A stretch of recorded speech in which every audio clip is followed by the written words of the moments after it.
team that I'm looking at is the Mets, and I am taking the under on them. I'm going to go under 95.5 season wins. Now, I did pay a little juice. The book that was the best, as I mentioned, was FanDuel at 95.5. It was minus 127. However, the other two books had 94.5. So I figure, hey, kind of need that extra win. Sometimes it comes down to that final week, and you really need it. And here's really my basis on this bet. And I think, Neil, you and I have won on this type of betting before in the past, mostly on the NFL. I think a team like the Mets, now granted, they won 101 games last year. I kind of think they're due for a little regression. This is a team that is riding the hype train. They spent a ton of money this offseason, and there's a ton of expectations on them. So I really like to go against these teams that everybody thinks is going to be awesome and just smoke that division. And I really think the Braves are still, a good team. I think the Nationals, I think the Marlins have some potential. So I just don't think it's a division that's going to lay down and they're going to be able to roll through it.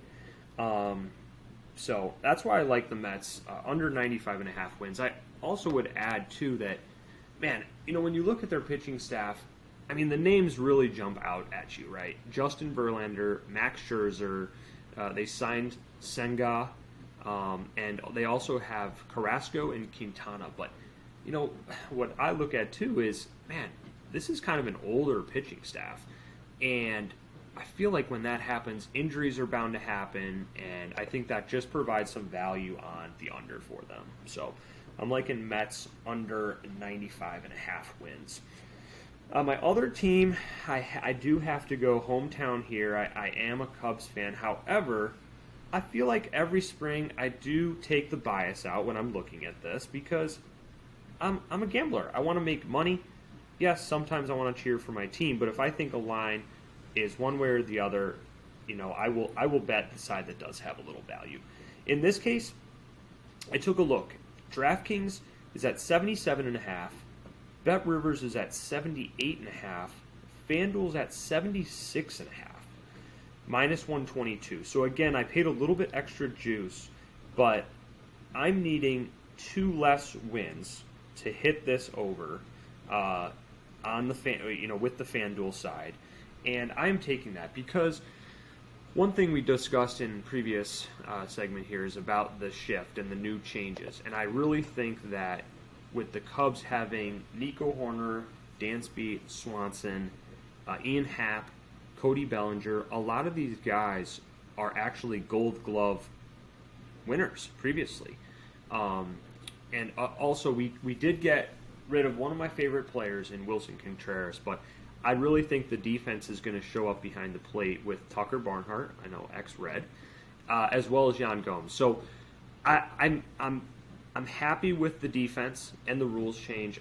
We'll see about the offense and pitching staff, but the way that the Cubs played in September of last year under David Ross made this a little bit of an easier bet for me for the 2023 season. So, Neil, who are you looking at? Yeah, I think first just wanted to point out that it's practicing what we preach as far as shopping lines, and it really can come to, I know it's a 162 game season, but it can come down to that single game. A lot of these teams don't clinch it till the end, so it matters. So definitely want to look at the different books as far as the wins over under. So you mentioned Wilson Contreras. So the team that I'm looking at that picked him up, which is a rare interdivision pickup, was the St. Louis Cardinals. And I'm looking at the under 88.5 wins for the Cardinals, which aligns perfectly with your Cubs on the over. So if your Cubs are hitting the over, more chance the Cardinals are going to hit the under.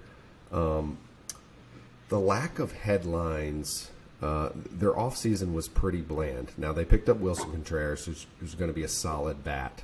But the lack of headlines has me a little skeptical. all four of the other teams within the division, the Pirates and the Brewers, the Reds, who else we got? Cubs. Okay, yeah, we already said that. So all four of the other teams within the division underperformed last year. So based on the over-under, they all hit the under except the Cardinals. So kind of touching on your point, I'm expecting a little bit of balance within this upcoming season. I don't need these teams to blow it out of the water, but I think everyone needs to come a little bit to the equator. I think the Cardinals overachieved last year. They didn't make a whole lot of additions besides Wilson Contreras. They got a little bit older, and I think lastly, which is a point that can't be understated, Yadier Molina, who's been with the Cardinals forever, retired. And I think behind the plate, definitely Wilson Contreras, it does not match up to Yadier with his defense. And we talked about the importance of defense. But you can't discount his leadership skills and just that leadership within the clubhouse. So I think overall I'm looking at just kind of coming back to normal a little bit. They scored 90, or they won 91 games last year. I'm expecting to get the under on the 88.5 wins.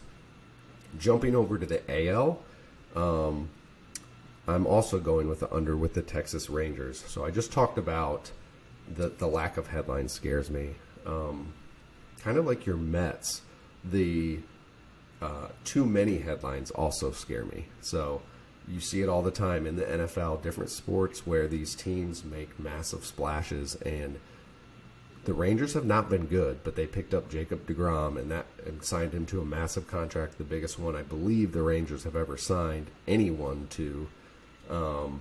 And also, I think Corey Seager they picked up. They picked up some names, and for the Rangers, it's coming off of 60 wins in 2021, 68 in 2022, and the over/under is 82.5. So I don't expect another 15-game jump for the Texas Rangers. It's a tough division. I mean, they have the Astros in there who are tied for the highest over count with the Dodgers at 95.5. They have the Mariners who are very solid. The Angels, they're always going to compete. And then they have Oakland, who very much underachieved last year, who's going to battle. So I'm looking at the under. Too many headlines for me.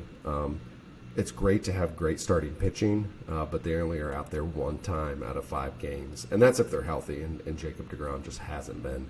So I'm going to go with the under on 82.5 wins. We'll definitely revisit these if there's anything crazy, but I think we both are looking at the value as of now. Obviously, prospects can emerge, things can change, but these are the bets that we're locking in now.